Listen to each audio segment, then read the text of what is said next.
Hey guys, how's it going? Got stickers tore down.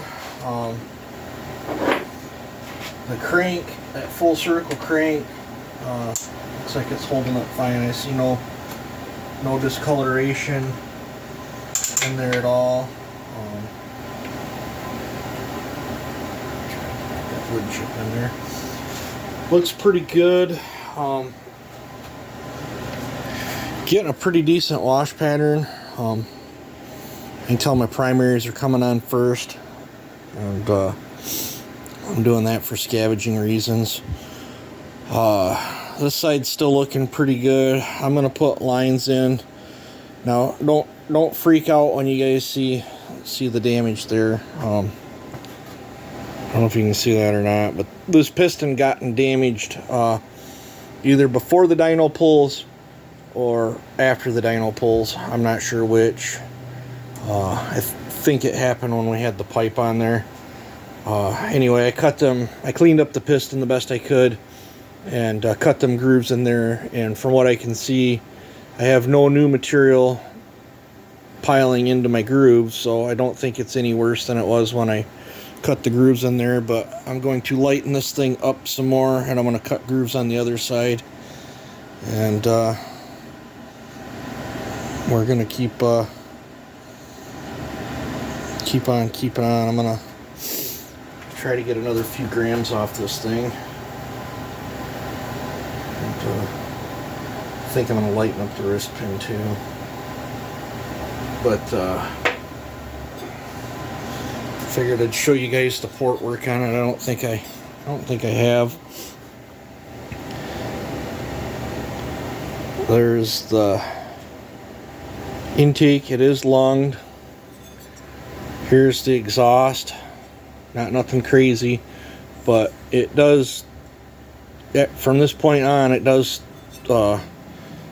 swoop up very high because it's on a 96 roof. See the angle I have to have the screwdriver on? That's the roof right there, and then I had to roll it into the port. I couldn't just cut flat across in there, or you'll breach daylight right here. So and then I'll show you them experimental. I got big lowers like I normally do, and then here's a close-up of the monstrosity overlapping.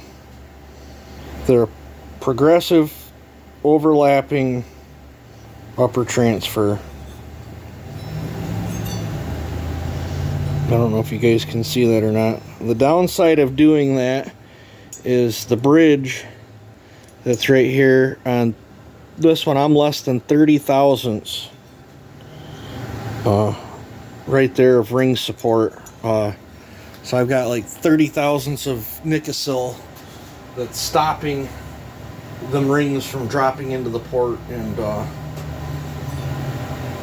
blowing up. And you can see I got some chamber work. It is sitting on a 96 exhaust roof. I'm not going to give out the rest of my numbers because this is one of my racing cylinders. But I figured I'd show you the port work. That piston, this port work with an open crank made 6.23 horse and ran really, really good.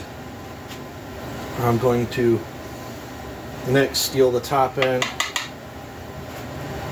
off that bad boy and transfer it over onto this one if I got enough gaskets. Then I'll have to order more gaskets. I know I got enough to do one of them, so this full circle crank should be running today. If I might have to order more gaskets. I think I thought I had 2 gaskets left, but I'm gonna have to order.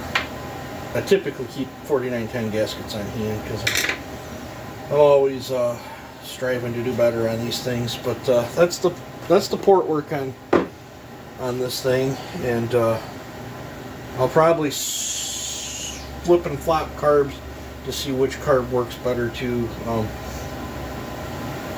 This stuffed crankcase might not like that bigger carburetor, and then again, it turn around, it might love the carburetor. I don't know. Yep. So I know before this goes back on that saw, we're going to be doing a little bit more work to it. And I might tweak a few things in here. Thought about welding up that chamber somewhere. I don't know, I'm actually getting a little discoloration towards the edge of my combustion chamber. It's telling me she's getting pretty hot.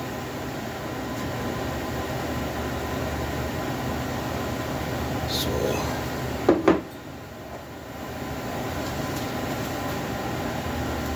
I should buy another piston. I mean, I have one sitting in that cylinder.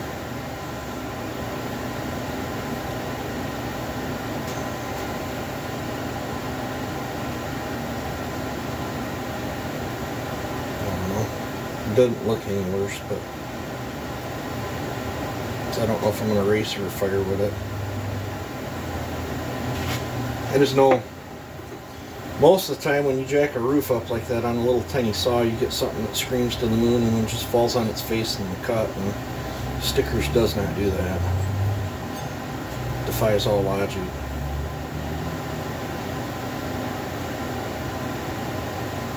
This one's got even more massive transfer. It doesn't have these design transfers in it, but it's got slightly different stuff. But I don't know. I'm always trying things on these. But there's the port work on Stickers for those that were wondering. So you guys take it easy and have a good one.